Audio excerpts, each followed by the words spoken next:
Morning mga sir. Nandito tayo ngayon ulit sa sa Baguio Arch. Ngayon naman pupunta tayo ng Arteos Cafe. Mag-breakfast ride ulit tayo doon. So solo na naman tayo as usual. Kaya tara, samahan niyo ako.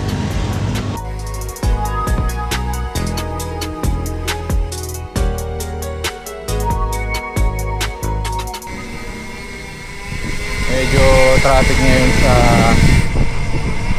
city proper, kaya medyo iiwas muna tayo doon sa city. Dito tayo ngayon dadaan sa Ferguson Road. Alright.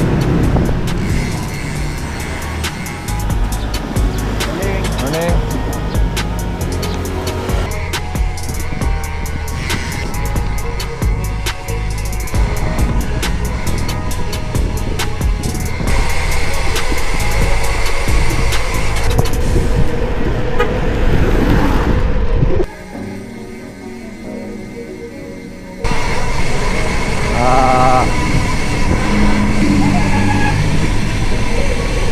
Alright, dito na tayo sa intersection ng Buapan at Baguio Buapan.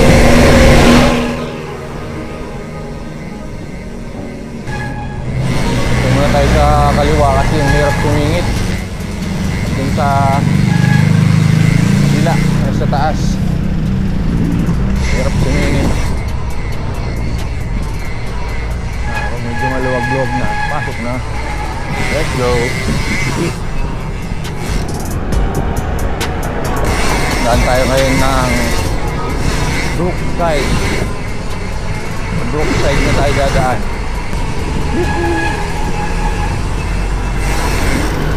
So ito yung overpass. Galing kang Baguio papuntang Trinidad. Dalawa yan, kabilaan. Dati isang buo yan, pero nilagyan nila dito sa kabila. Medyo makais ng traffic. Ayan sa Trancoville, Brookside, Trancoville. Alright, let's go.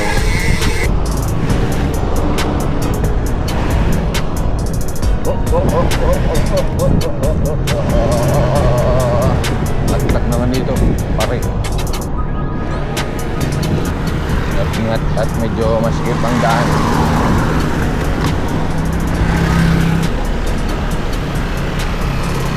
Morning. Okay, approaching na tayo intersection ng Aurora Hill, Trancoville, Brookside. Ano ba itong isa? Isa itong packet Rimando yata to. Rimando. Diretso tayo ngayon. Diretso.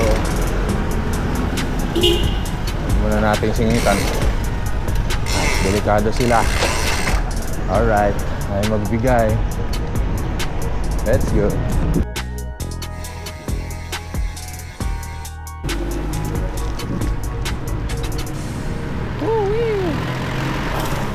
So malapit na tayo sa unang ahon ng ating ride ngayong araw.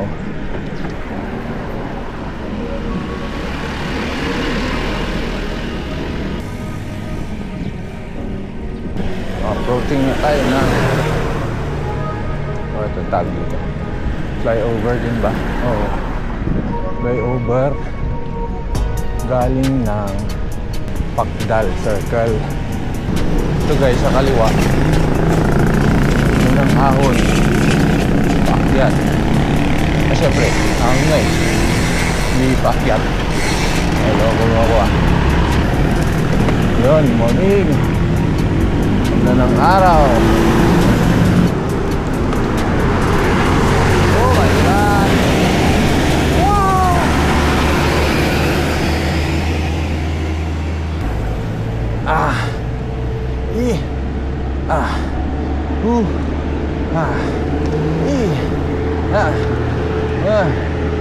Alright.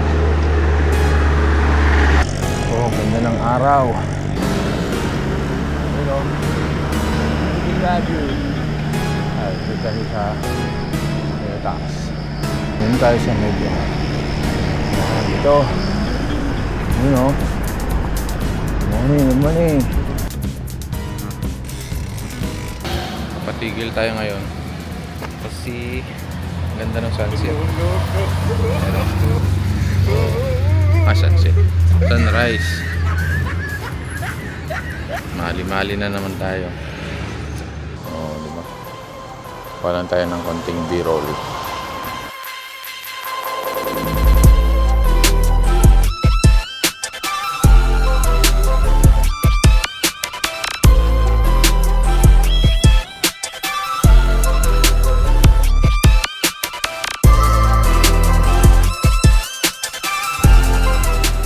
So, nakaka 7 kilometers na tayo mula nung nag-ride out tayo sa bahay.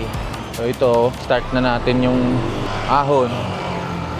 Paakyat ng Bukal. Alam ko nasa halos 3 kilometers to na ahon. Pag nandun na tayo sa Pakdal Circle, wala nang recovery, so talagang ahon na yun. First time ko pa naman. So nadaanan ko na to, pero nakasasakyan. Hindi ko alam kung paano ko akyatin yung pabalik. Pero bahala na. Subukan natin. Maaga pa naman. 6:56 ng umaga.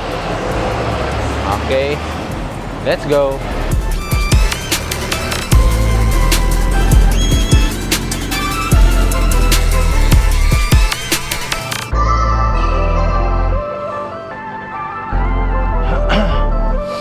Ganda ng sunrise. Time check 7:04. Alright. So ito yata yung itong dalawang siko na to yung medyo matarik. So, after nitong dalawang siko na to, yun, konting akyat na lang, tapos sa tip top na tayo. Silang naman mahaba pa pala. Kala ko saglit na lang, pero malapit na tayo. Maganda sa ruta na to, may part na walang sasakyan, tapos tahimik. Yun. Tapos mapapaisip ka na lang kung babalik ka na ba. Wait a minute. Pero tayo, siyempre breakfast ride to, tatapusin natin. May kainan kasi dun, yung Arteos Cafe yata yun. Parang lagi siyang pinupuntahan ng mga nagbabike, nagmamotor. Kaya subukan naman natin ngayon. So medyo gutom na ako, and 7:14 na. So baka nandun tayo mga alas 8 na. O yun lang, let's go. Yun, napahinto tayo ngayon kasi ang ganda nung view. Tignan nyo. Yun o, Sea of Clouds. Alright, let's go. Hi! Manok! That's a manok. Alright, let's go. Yun! Mas maganda pa yung view dito. Dito muna tayo.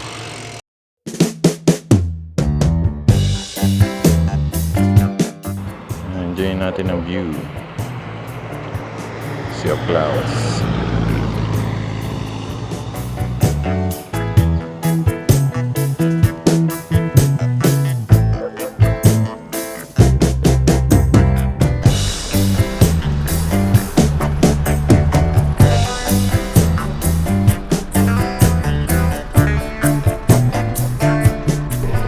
Mag-isa ko lang yata, walang ibang bike up. Papalag pa rin tayo na.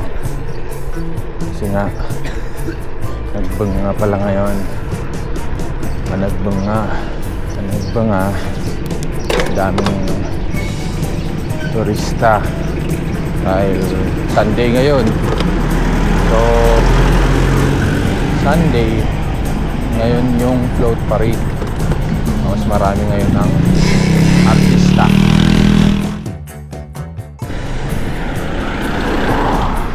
Tignan nyo to guys. So, ito na yung nakikita natin sa taas kanina na sea of clouds. Ano, pag dadaanan natin ngayon. Let's go!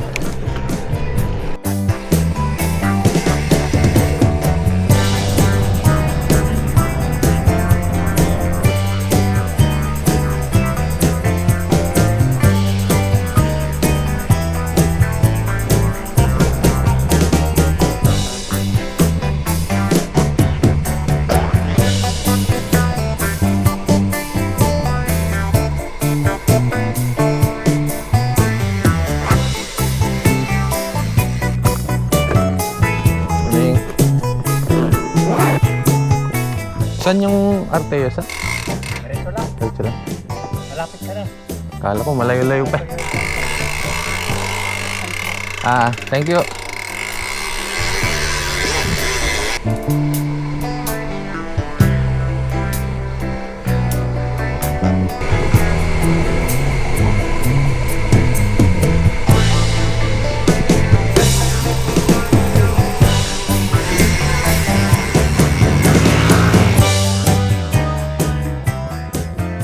Pagdating ko nga dito sa Arteos, hindi ko na na-on yung camera, pero nakausap ko yung owner, isang 68 years old na biker. At sa excitement niya nga na magkwento tungkol sa kanilang katatapos na karera, hindi ko na napansin yung camera. Sa kanya ko rin nalaman na yung pangalang Arteos pala ay pangalan ng anak niya. Na-inspire din ako sa kanya kahit 68 years old na siya ay malakas pa rin at na-maintain niya pa rin yung pagbabike. Yon, after 18 kilometers yata ng ride, nakarating tayo dito sa Arteos. So, kape lang muna tayo kasi kape lang pala yung meron dito. Buti na lang may itlog na may lakas tayong akit mamaya.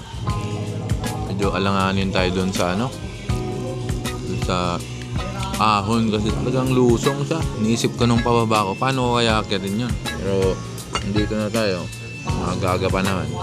8:20. Kaya siguro yun. Babaon na lang ako ng 2 itlog pa. Meron naman dito. Para may baon tayo sa pag-akit. Yan, kape muna. Let's go.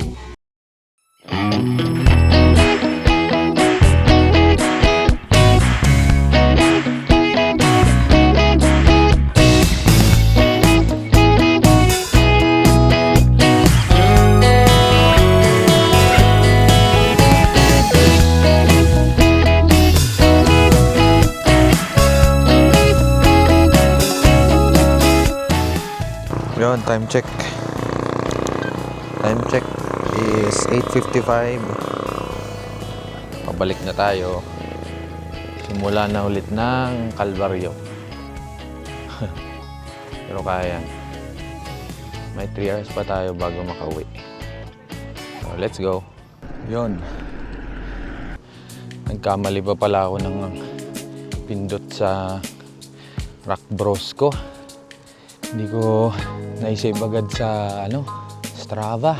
Kaya yung papunta nawala. Aray ko. Pero okay lang.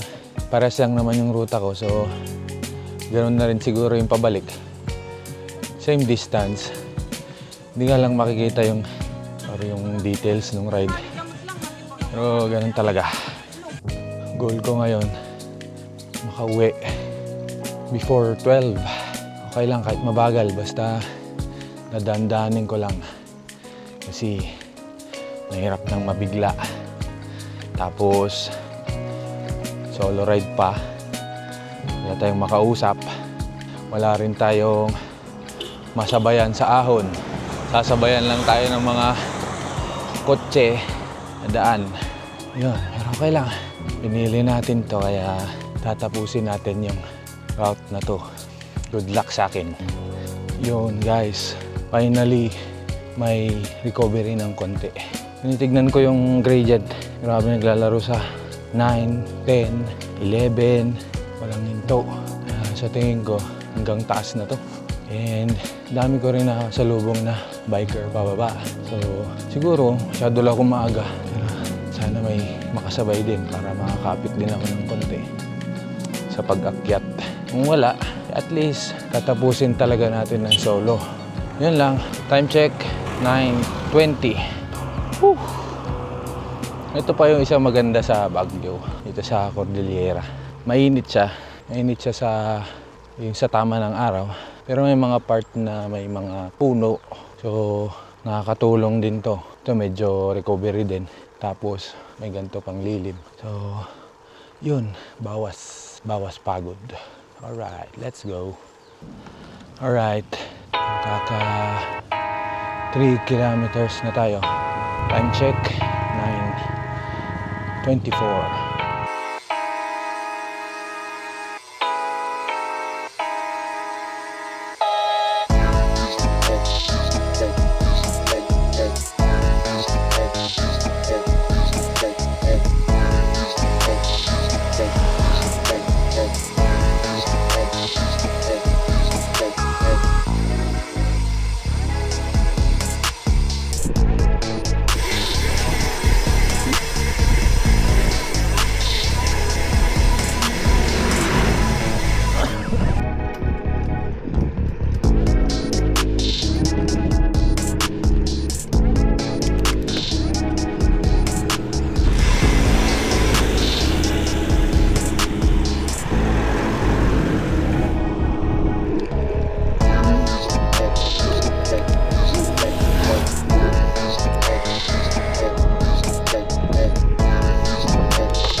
Dami palang lusong pag bumalik na. Alright, let's go.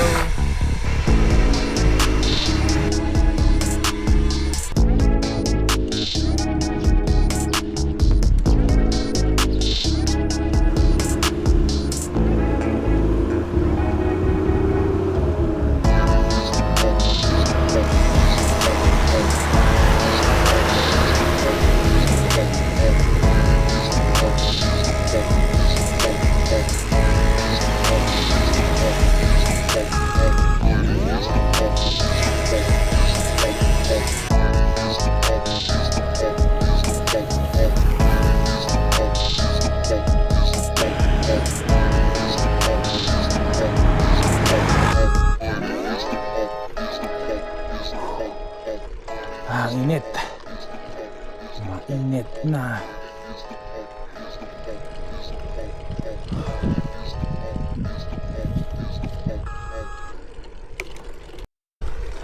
Alright. Ang tahimik na ng lugar. Sobrang init pa. Ang ilan-ilan na nasasalubong ko. Nakaka 8 kilometers na tayo. And halos 53 minutes na tayo. Nagpe-pedal. Ang bigat na. Malapit na yata tayo sa isa pang recovery na part. Papahinga muna tayo doon. So, yun lang. Let's go. Isa pang siko. Gradient na ngayon. 11. Ito.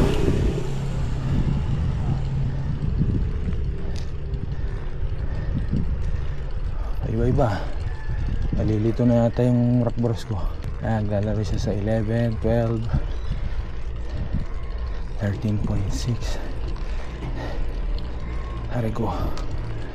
13.6. Saray. Bagay, malapit na tayo. Huling siko na yata to. Na makyat na ahon. Tapos yun na yung recovery.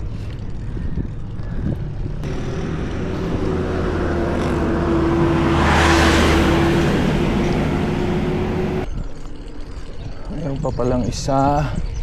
Aray ko.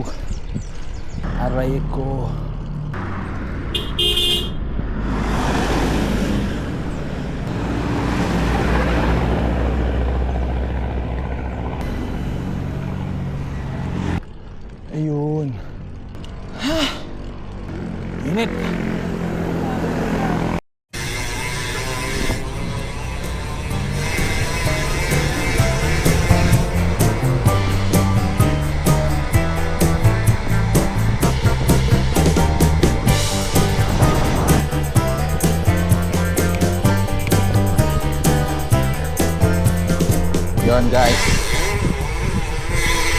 Time check. 10:05. Malapit na tayo sa tip-top ulit. Kaka 9. Pag nandun na tayo sa may tip-top, 10 na siguro. 9.8 na eh.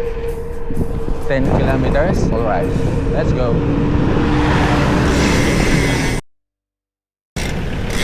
Oh, yun guys. Dito na tayo sa intersection ng Rotonda. Pactal Circle. Alright, let's go.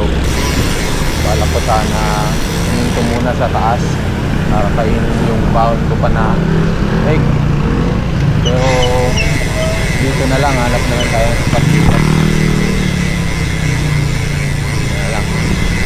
Bago tayo ngayon. Dito na bago din ako dun sa ahon na yun. Alright, dito na muna tayo. Parang maganda dito. Parang maganda nga. Let's go, sa go. Yun o. Pahingaan pala dito. Papahinga muna tayo. Kakainin din natin yung binaon nating egg. Hindi ko na na-record yung pababa galing tip-top kasi masakit na yung puwit ko eh. Gusto kong matapos agad. Pahinga muna tayo dito sa may malapit sa Botanical. Tapat lang niya. Pero ito, tahimik na lugar eh. Ngayon lang ako napunta dito. You know? Egg muna, egg. Let's go. Kain tayo egg. Tapos enjoy na rin natin yung park.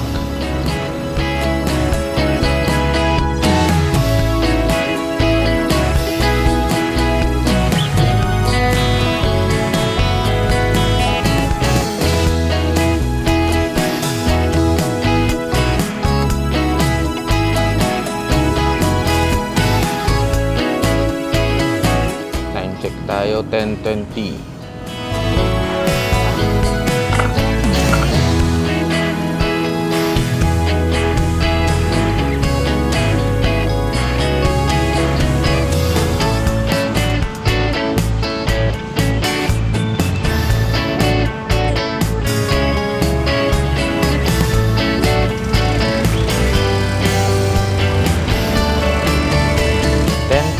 Na and mula Arteos hanggang dito sa park na to makaka 13 kilometers na tayo, so meron pa tayong nasa 7 or 8 kilometers pa.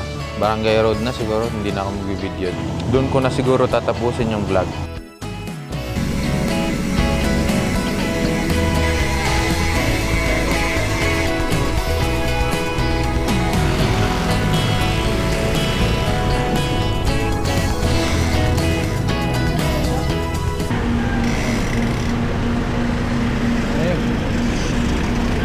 Pati bike ma-traffic. Yun. Undas na tayo. Let's go.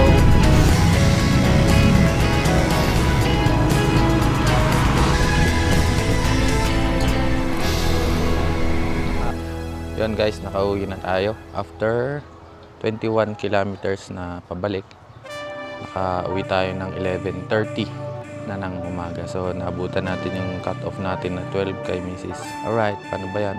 Next video na ulit.